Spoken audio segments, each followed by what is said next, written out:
What's going on, One Piece fans? Today I'll be reviewing One Piece Volume 109, On Your Side. The cover for this volume features Kuma, Bonney, Sentomaru, Barcelona, Stussy, Vegapunk, Gear 5 Luffy, and all the Egghead scientists hitting the Nika pose in the background. Volume 109 officially states that this is the fourth part in the Egghead Arc. Volume 109 we go over a lot of information regarding Kuma's background, and we get the exciting reveal of Vegapunk's message to the whole world. Volume 109 covers chapters 1101 to 1110. Alrighty, starting with chapter 1101, to Bonney, we get this very excellent color page of Dr. Vegapunk and all the other Stella bodies. This chapter starts off with Kuma watching a young Luffy train in the Goya Kingdom, and then he eventually learns from Dragon himself that Luffy is his son. Kuma continues to send letters to Bonney throughout his journey, but it's revealed that they are being destroyed by the Cypher Pool agent. On Bonnie's 10th birthday, her sapphire scales are finally cured, and she leaves the island in pursuit of her father Kuma. Chapter 1102, Kuma's Life.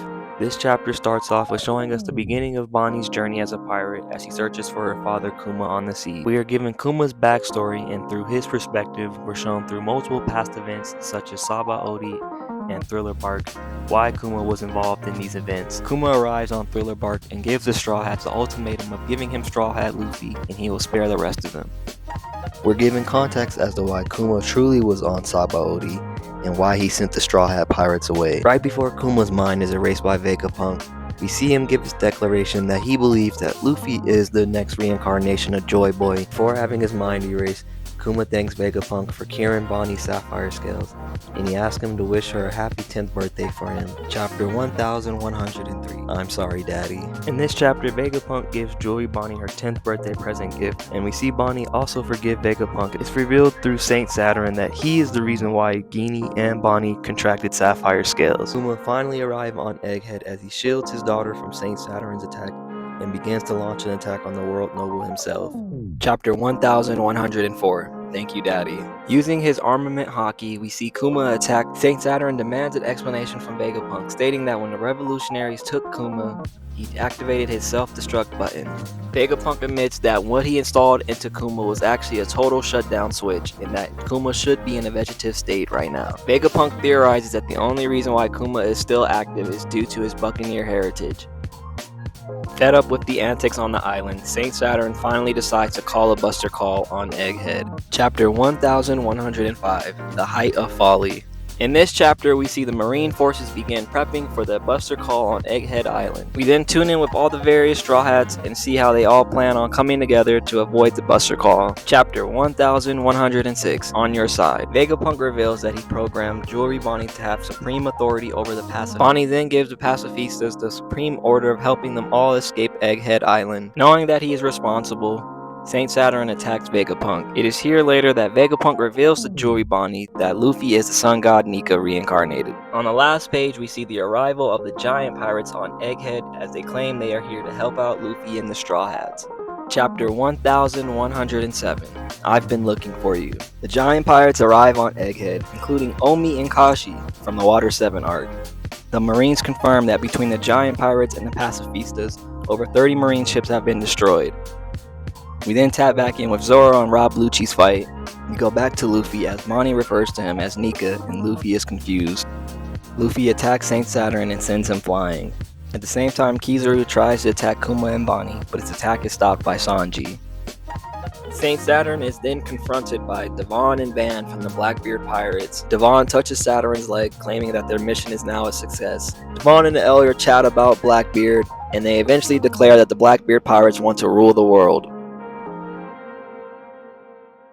Before leaving Egghead, the Blackbeard Pirates have an encounter with Caribou, who was a stowaway on the Straw Hat ship. Chapter 1108, Come In World. We see this chapter pick up from the last one as Caribou tries to convince the Blackbeard Pirates to take him to Blackbeard because he knows the location of two of the ancient weapons. We then see the giants Dory and Broggy come into contact with Frankie's group as he asks if they are affiliates of Straw Hat's crew. Saint Saturn enters his beast form and begins attacking Luffy. At the same time, we see Sanji trying to carry Vegapunk away, but is attacked by Kizaru. Kizaru succeeds in fatally wounding Vegapunk. At the same time, we see a message begin to play in Vegapunk's lab, demanding the attention of the entire world. Chapter 1109, Interception. Vegapunk's message begins to play as he gives people around the world 10 minutes to prepare for his announcement. Despite their best efforts, the Marines are unable to stop Vegapunk's transmission. We then tune into various places around the world, including Fuchsia Village, Dressrosa, and Water 7, as all the citizens prepare for Vegapunk's message. Luffy continues to overpower Kizaru and Saint Saturn, and even sends Kizaru flying into the marine ships. Saint Saturn continues to heal from his injuries while telepathically talking to the 5 elders as they discuss that there is no more time left to stop Vegapunk's message. 4 ritual circles appear around Saint Saturn as he begins to summon the other elders to his location. Chapter 1110, Starfall. 7 minutes remain until Vegapunk's broadcast begins. The 5 elders undergo their Zoan Devil Fruit transformations. Saint Saturn is an ox spider, Mars is a reptilian bird, Workery is a demon boar, Nustro is a skeletal horse, and Peter is a desert worm.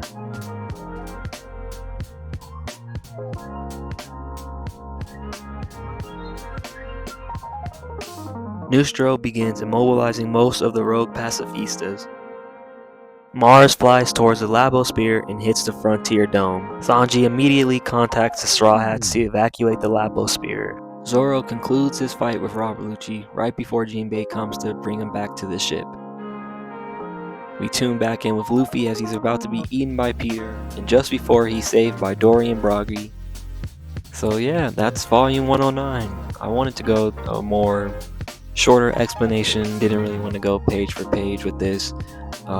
But yeah, thank you guys for watching this video. If you guys want to see more One Piece content, just let me know in the comments.